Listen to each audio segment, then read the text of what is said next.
about the theology of her existence. Can I keep it real? A godly woman walking in unity doesn't need to come to your house to get your man, because she has a man. That's right. And if she don't have it physically, there's one in the upper room in her spirit. That's right. Any time of the day or night. In the godly woman's life, there's no room for jealousy and envy in her heart, for she recognizes that God made her to be who she is. And what you see is what you get. Amen. She's confident about her looks, her skills, her abilities, and her goals. Love guides her relationships with others, and you don't have to tiptoe around her sensibilities, her nerves, and her sugar moments. Woo! To get along with her. You know, a lot of people tell you, honey, the reason why I cuss the sons about my sugar went up. The And that's shake. an excuse. Because you know we use diabetes in our thyroid condition. To tell people off. This woman of God, you,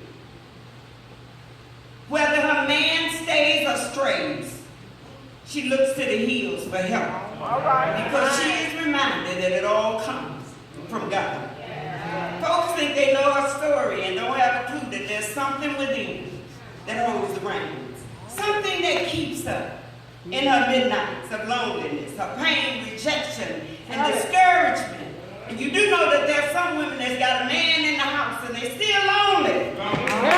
You better tell it.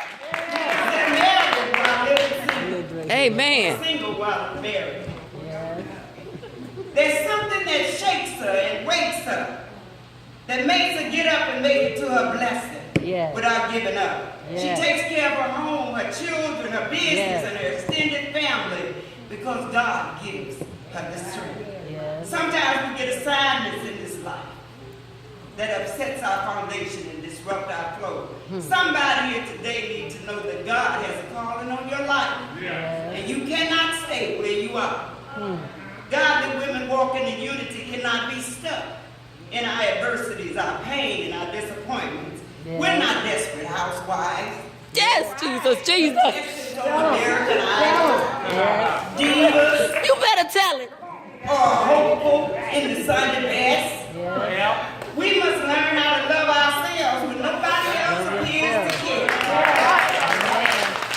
We have to open our mouths, open our hearts, open our hands, open our eyes, and know that this is our season to be blessed.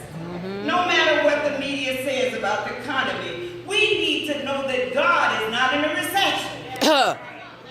He is our provider. And he said to us that we can ask anything